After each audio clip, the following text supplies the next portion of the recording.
Welcome to This Explainer. Today, we're diving straight into the real mechanics of human behavior. Have you ever wondered how the predictable, multi-stage process of addiction actually works?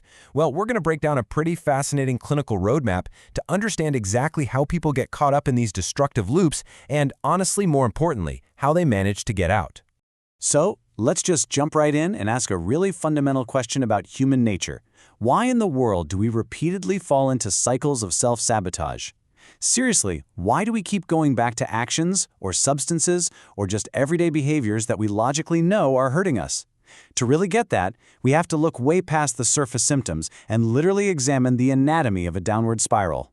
To start us off, we kind of need to expand our view a bit. Whenever we hear the word addiction, we usually picture illicit drugs or maybe alcohol, right? But clinical insights show us that addiction is actually this massive, complex, whole-person phenomenon. The roadmap we're looking at applies just as much to your everyday behavioral actions, like endless doom scrolling on social media at 2 in the morning, gambling, or overeating, as it does to physical chemicals. It's really all about the specific relationship we form with a behavior.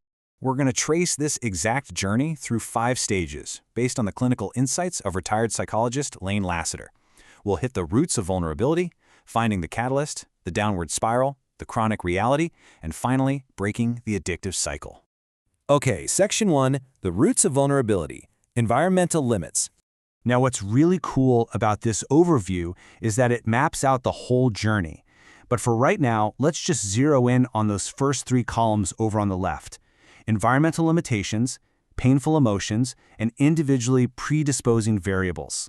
Long before a bad habit actually forms, people are usually already dealing with some pretty heavy environmental limitations. We're talking about growing up in troubled families, severe economic constraints, past trauma, or just the basic daily frustration of not getting your human needs met. And what does all that actually produce? It creates these deeply painful emotional states. The person ends up carrying this massive burden of fear, guilt, depression, or anger, and they're just desperately searching for some way to cope with that internal landscape.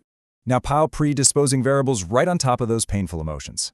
Sure, physical or biological vulnerabilities totally matter here, but your environment is absolutely huge. Is this behavior socially sanctioned? Is it culturally accepted? And, maybe more importantly, is it just readily available? I mean, think about having a dopamine-triggering app literally sitting right there in your pocket all day long. When you mix that deep emotional pain with a super available outlet, the stage is perfectly set. Let's move on to Section 2, finding the catalyst, effective behaviors. So the real crucial point here is that this catalyst actually works, at least at first. The person stumbles onto something that effectively relieves those painful emotional states. Maybe it gives them a sudden rush of euphoria, or it totally calms their anxiety, or just removes their inhibitions so they can finally interact socially. And here is a vital insight.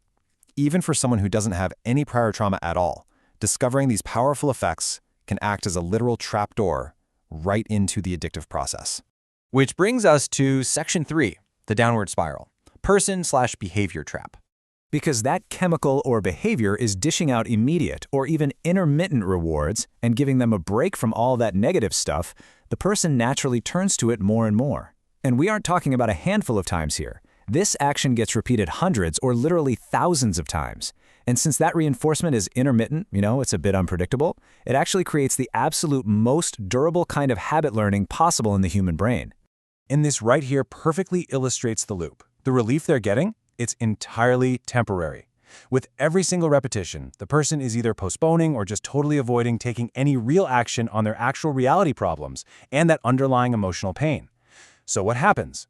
Well, because reality gets put on hold, those problems just steadily increase. That naturally generates even more discomfort, which obviously drives them right back to the habit for that immediate relief. The loop just gets tighter and tighter. Moving into Section 4, the chronic reality, long-term effects.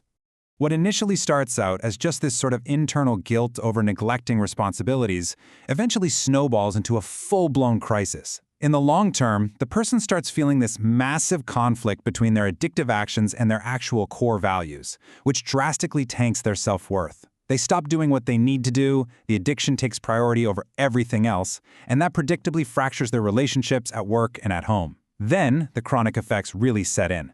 We're talking physical consequences, profound remorse, severe social withdrawal, and ultimately, a terrifying, total loss of control. If you look at the bottom half of this clinical roadmap, you can actually trace this trap visually. Notice how the action to address reality is postponed, which means the person eventually has to return to their pre-existing situation. But now, they're dealing with heightened pain. Every single repetition actively increases the compulsive nature of the whole cycle. They're basically stuck at a brand new, much worse baseline. For every high, there is an equal and corresponding low. Men, this simple phrase hits the nail right on the head. It perfectly captures the natural compensatory processes of our brains and bodies. Our human system is always trying to balance itself out, right? So when that artificial high or that behavioral rush finally fades, the person is just slammed right back into their unresolved reality. They experience an equal and corresponding low that makes their original pain feel so much more unbearable than it did before. All right, let's get to the good news. Section 5. Breaking the addictive cycle, escaping addiction. Escaping this spiral absolutely requires deliberate structural change. You can't just wish it away. First, the immediate bleeding has to stop. The person must cease or modify that compulsive chemical use or behavior.